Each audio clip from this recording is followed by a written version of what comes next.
함께 찬양하면서 예배의 자리로 나아갑시다. 주께 가오니 주께 가오니 날 새롭게 하시고 주의 은혜를 부어주소서.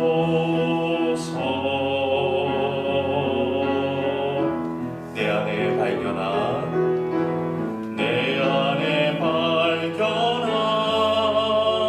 나의 연약함 모두 벗어지리라. 주의 사랑으로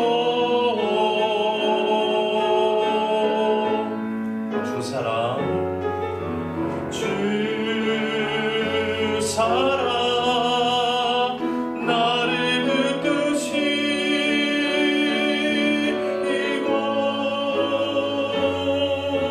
주 곁에 날 이끄소서.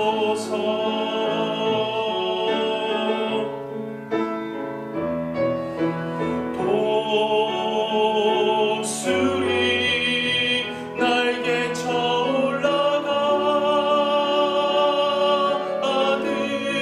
나 주님과 함께 일어나 걸으리. 주의 사랑 안에 우리 후렴구만 한 번 더 합시다. 주 사랑 주 사랑 나를 붙드시고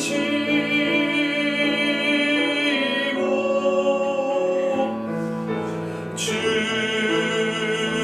곁에 날 이끄소서.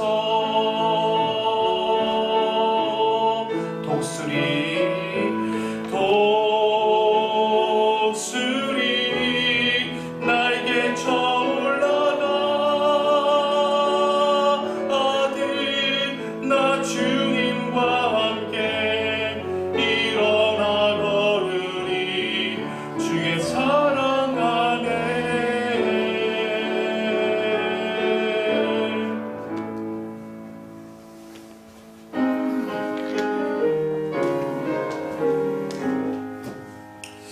만복의 그런 하나님 온 백성 찬송 드리고 저 천사여 찬송하세.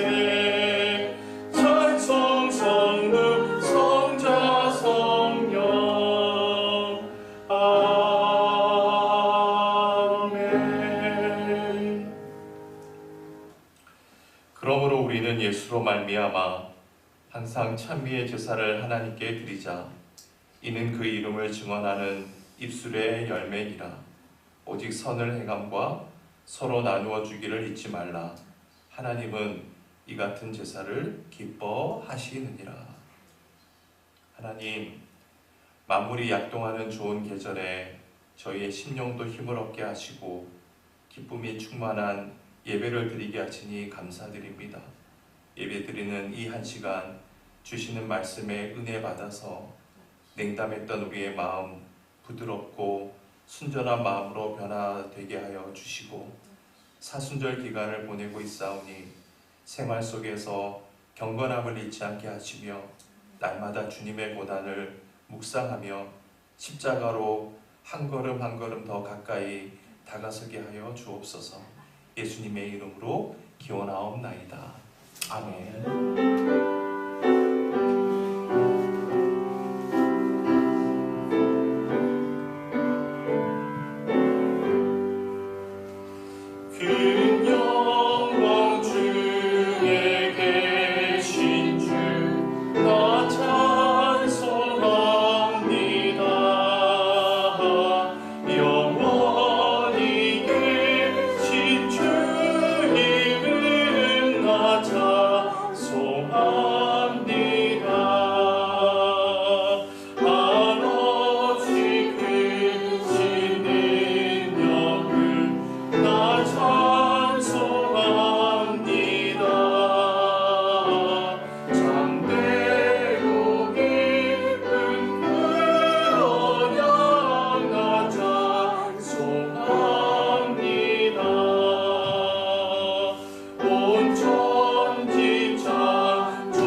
나의 하느님이여 내가 주께 의지하였사오니 나를 부끄럽지 않게 하시고 나의 원수들이 나를 이겨 개가를 부르지 못하게 하소서. 가난한 자들은 수치를 당하지 아니하려니와 까닭없이 속이는 자들은 수치를 당하리로다. 여호와여 주의 도를 내게 보이시고 주의 길을 내게 가르치소서. 주의 진리로 나를 지도하시고 교훈하소서. 주는 내 구원의 하나님이시니 내가 종일 주를 기다리나이다. 여호와여 주의 긍휼하심과 인자하심이 영원부터 있었사오니 주여 이것들을 기억하옵소서. 여호와여 내 젊은 시절의 죄와 허물을 기억하지 마시고 주의 인자하심을 따라 주께서 나를 기억하시되 주의 선하심으로 하옵소서. 여호와는 선하시고 정직하시니 그러므로 그의 도로 죄인들을 교훈하시리로다. 온유한 자를 정의로 지도하시니요 온유한 자에게 그의 도를 가르치시리로다. 여호와여 모든 길은 그의 언약과 증거를 지키는 자에게 인자와 진리로다. 아멘.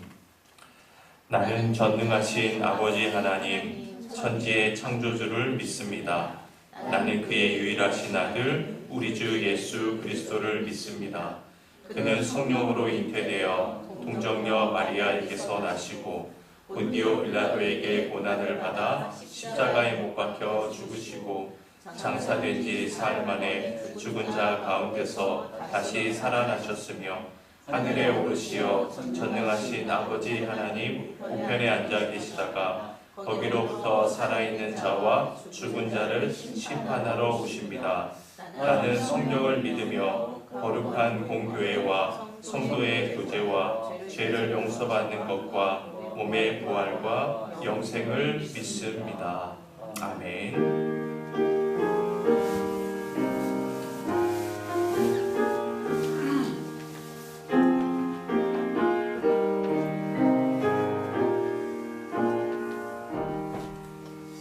세상의 헛된 신을 버리고 하나님 이름 높여 기리세.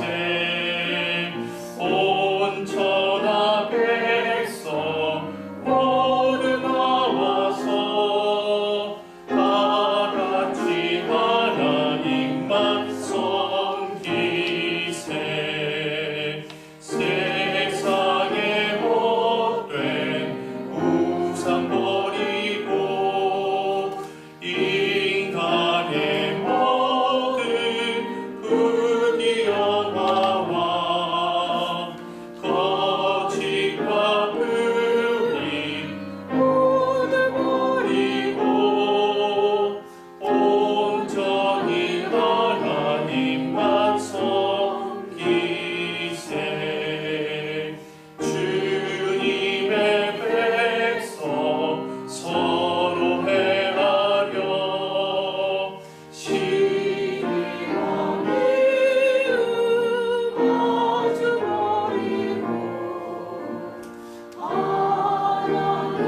하나님만을 홀로 섬기는 성국을 어서 이뤄주소서.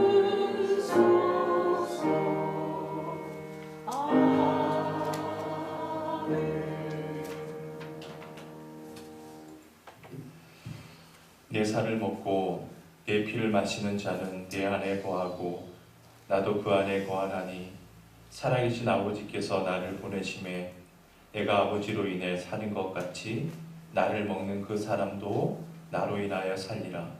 이것은 하늘로서 내려온 떡이니 조상들이 먹고 죽은 그것과 같이 아니하여 이 떡을 먹는 자는 영원히 살리라. 사랑의 하나님, 이 시간 성령님의 은혜 가운데 이 떡과 이 잔이 우리를 위한 예수 그리스도의 몸과 피가 되게 하여 주옵소서. 또한 모든 성도들이 주님의 만찬을 통해 그리스도와 연합하여 소망과 사랑 가운데 끝까지 신실할 수 있도록 인도하여 주옵소서.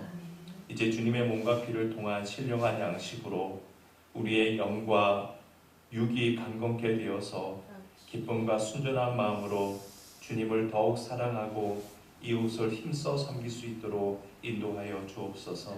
예수 그리스도의 이름으로 축사하며 기도드리옵나이다. 아멘.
우리 함께 기도하실 때 회중을 대표해서 김윤미 권사님께서 기도하시겠습니다.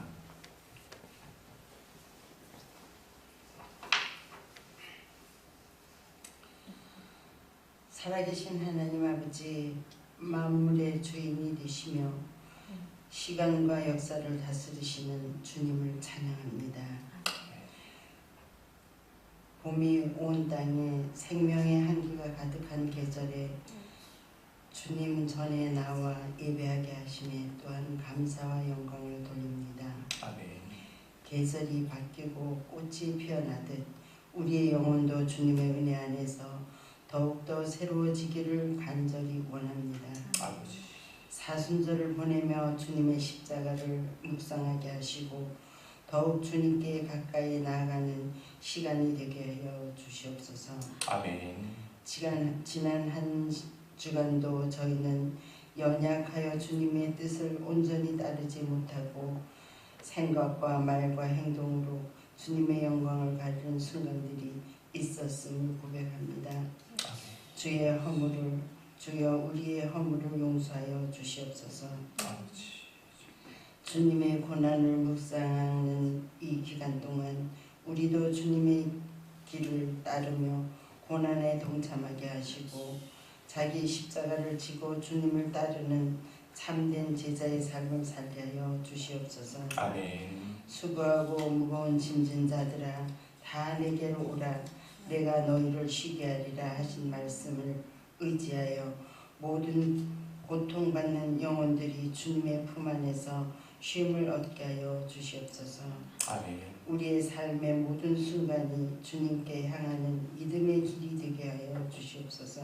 아멘. 우리를 구원하신 예수님 이름으로 기도드렸습니다. 아멘.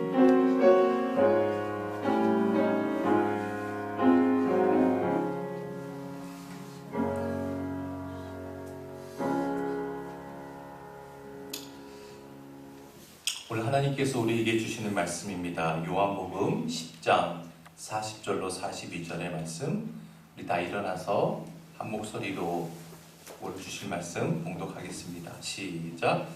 다시 요단강 저편 요한이 처음으로 세례 베풀던 곳에 가사 거기 거하시니 많은 사람이 왔다가 말하되 요한은 아무 표적도 행하지 아니하였으나 요한이 이 사람을 가리켜 말한 것은 다 참이라 하더라.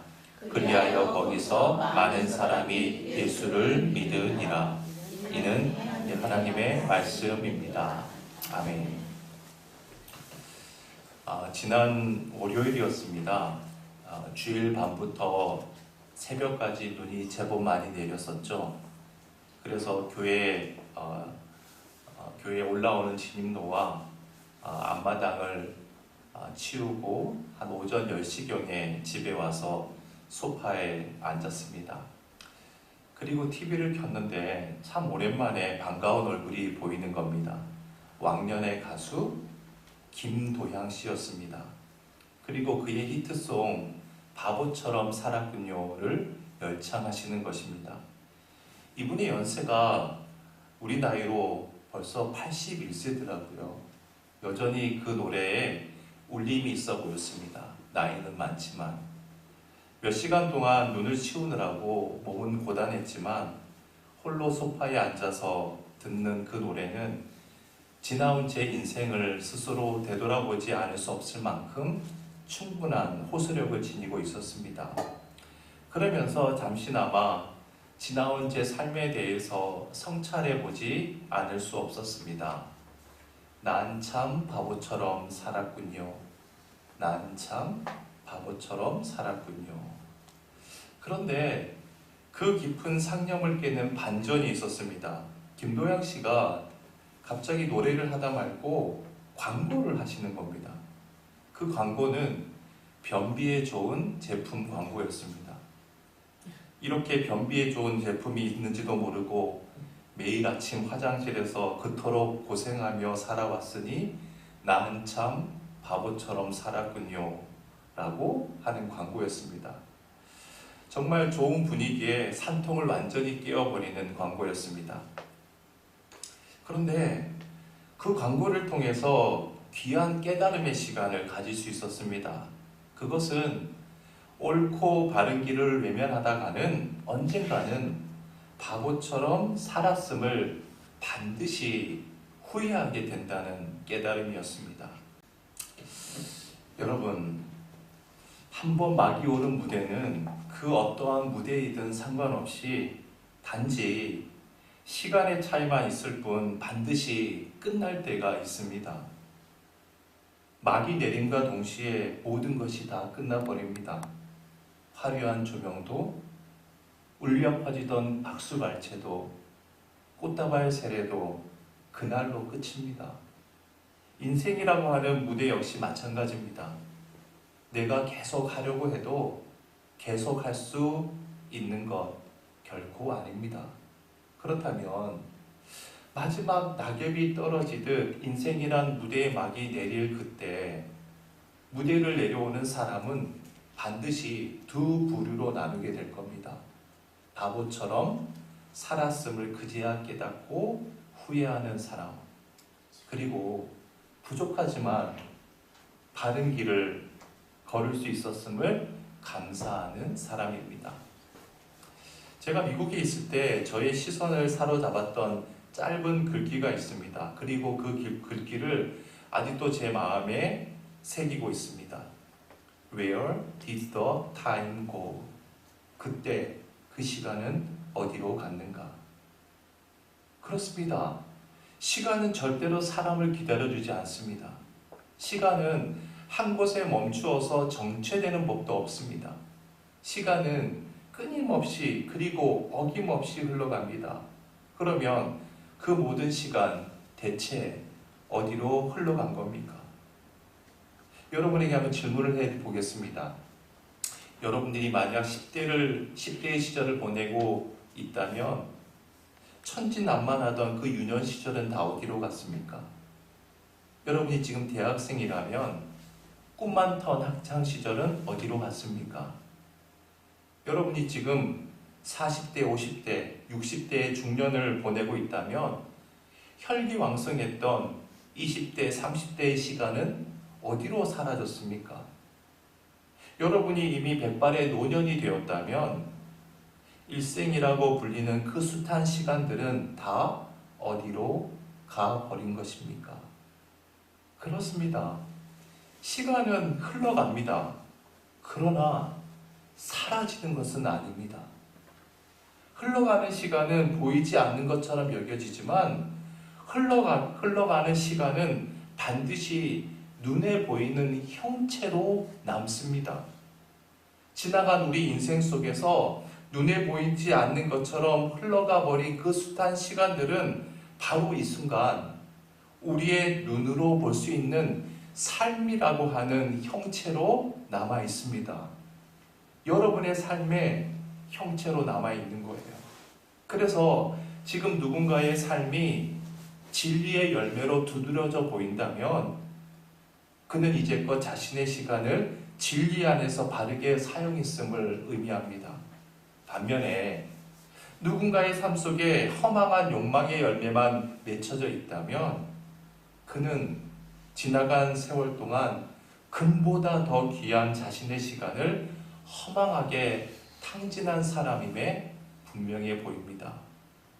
확실히 우리의 삶은 시간의 눈으로 확인할 수 있는 실체이자 사라지는 것 같지만 오히려 그 자리에 새겨지는 자국입니다.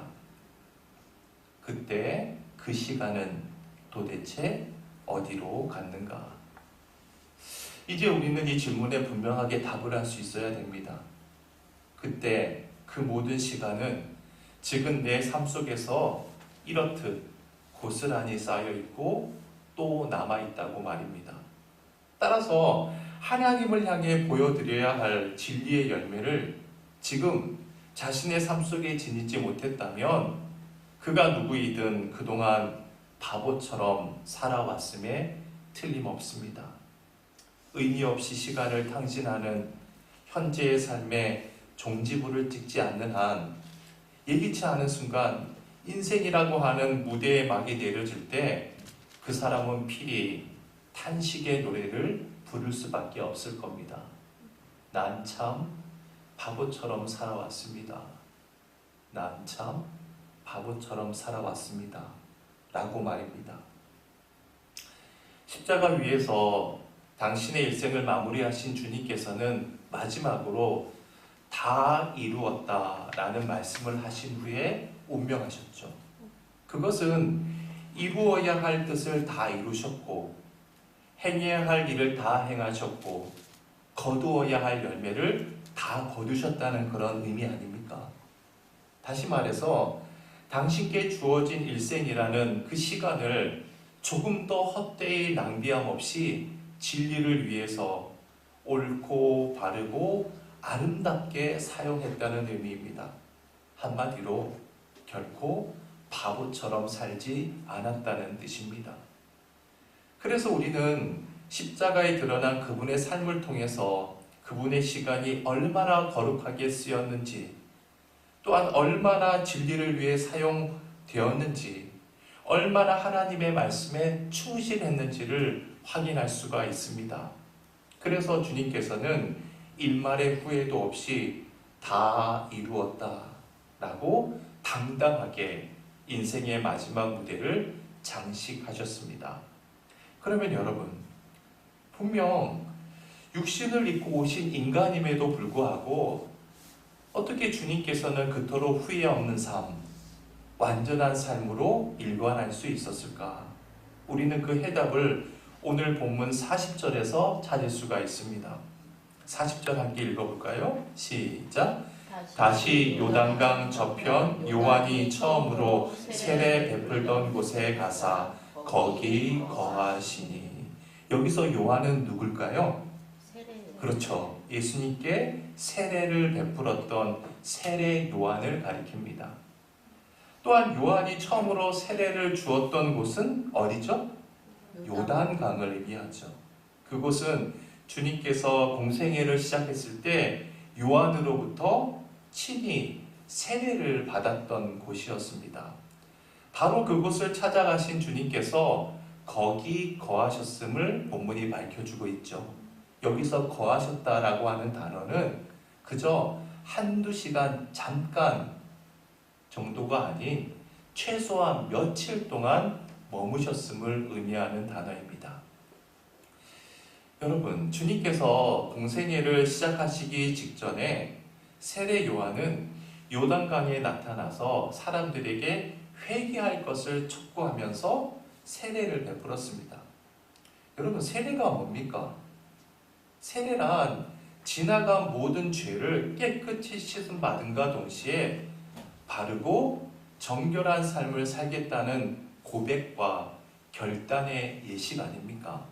말하자면 세례라고 하는 것은 철저하게 죄인인 인간을 위한 예식입니다. 그런데 그 세례의 현장에 하나님의 아들이신 주님께서 친히 나타나신 겁니다. 그것은 주님께서 그곳에 모인 군중들에게 구원의 말씀을 선포하기 위함이 아니었습니다. 죄인이 받는 세례를 받으시기 위함이었습니다. 주님을 알아본 세례 요한은 깜짝 놀랐습니다. 하나님의 아들이신, 성자 하나님이신 그 예수 그리스도께서 자신과 같은 죄인 앞에 무릎을 꿇으시고 죄인이 받아야 마땅할 그 세례를 친히 받으신다는 것은 천부당 만부당한 일이었기 때문입니다.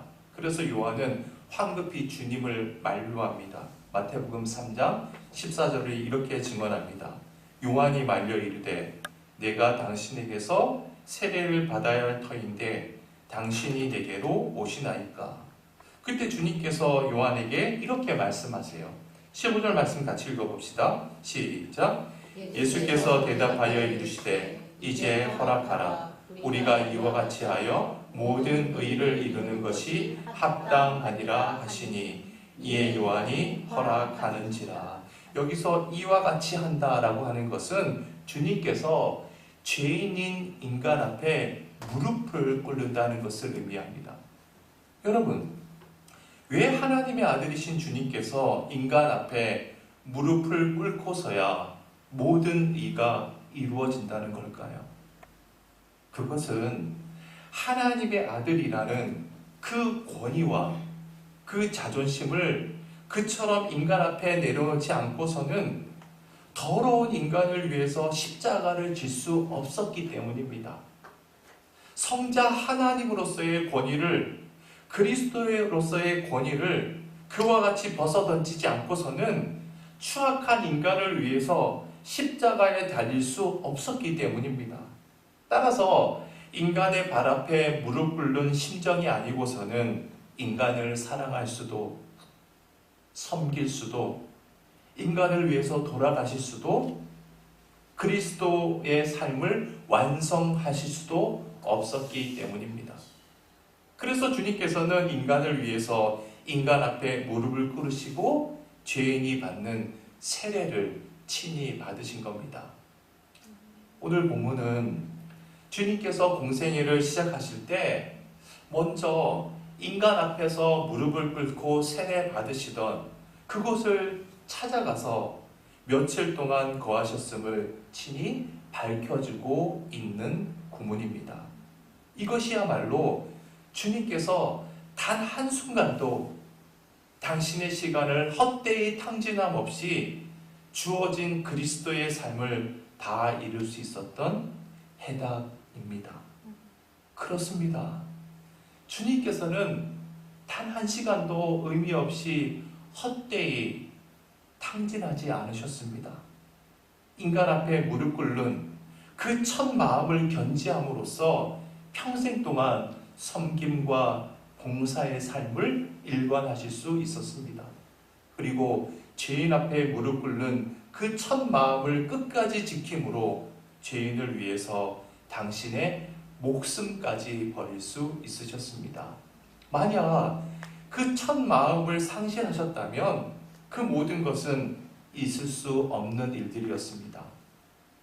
여러분, 우리가 언제나 처음으로 되돌아가서 처음 품었던 마음을 확인하는 것은 이래서 중요한 겁니다.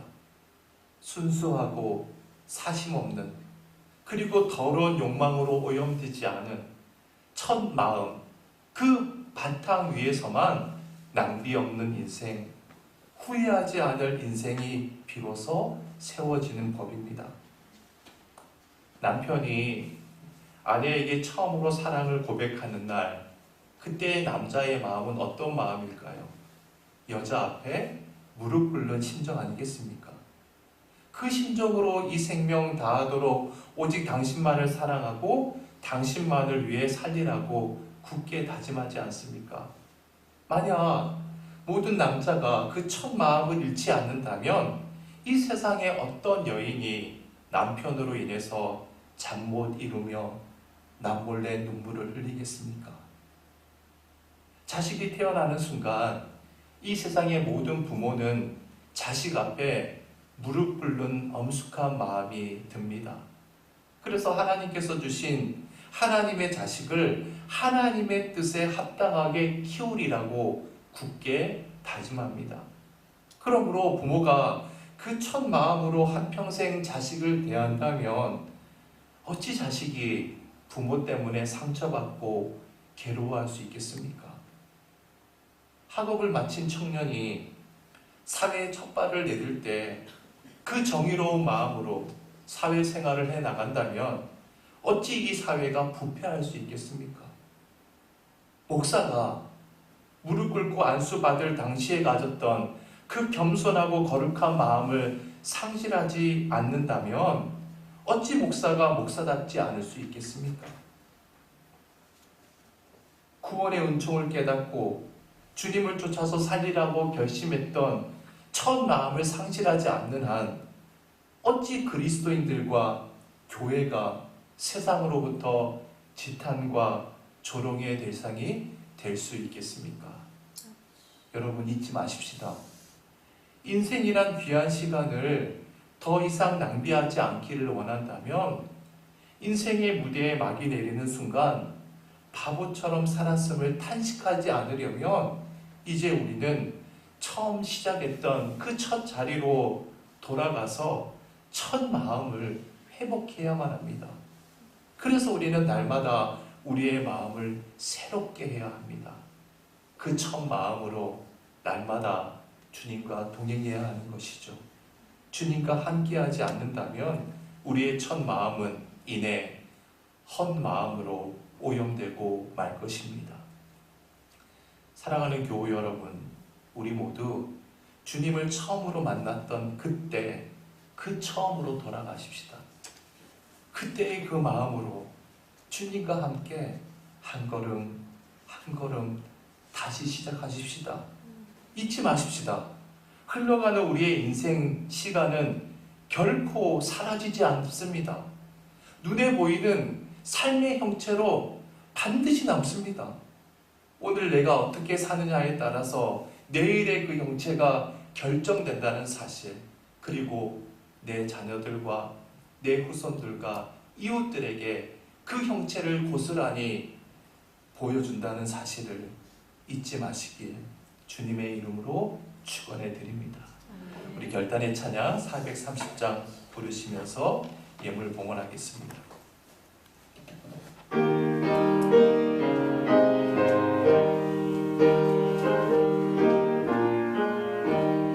주와 같이 길 가는 것 즐거운 일 아닌가.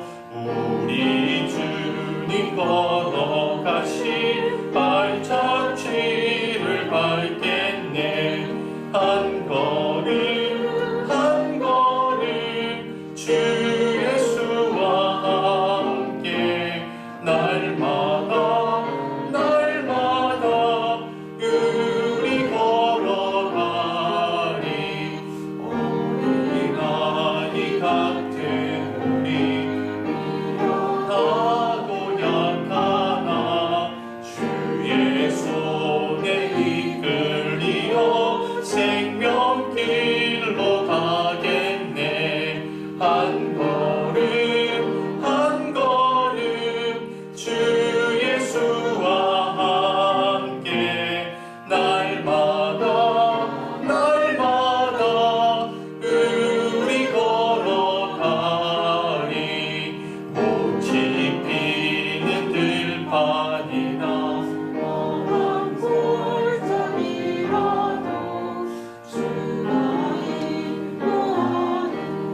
한 걸음 주 예수와 함께 날마다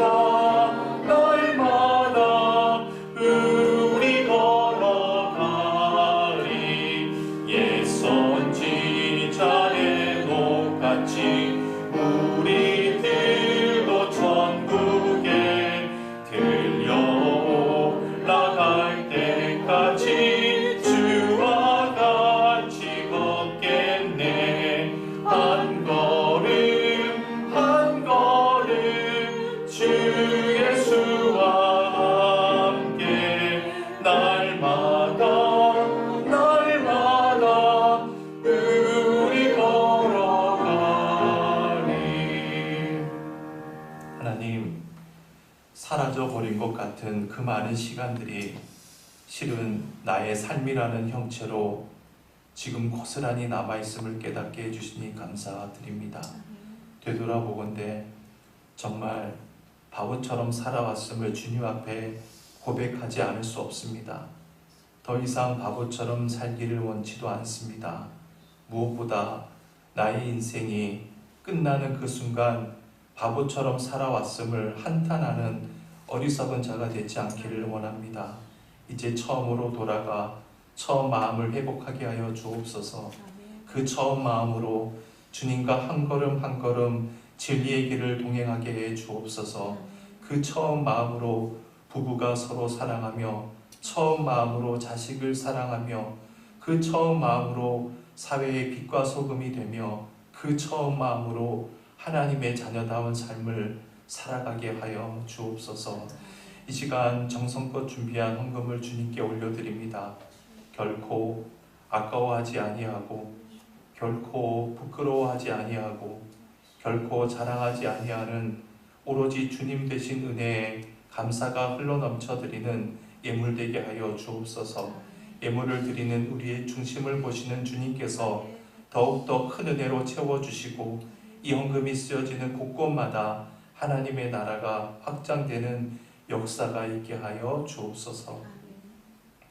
이제는 예수 그리스도의 은혜와 하나님의 사랑하심과 성령의 교통하심이 주님을 처음 만났던 그때, 그 처음으로 돌아가 그때의 그 마음으로 주님과 함께 한 걸음 다시 시작할 것을 다짐하고 결단하는 주의 권속들 머리 위에, 이 교회 위에 이제로부터 영원까지 함께 하시길 간절히 축원하옵나이다. 아멘.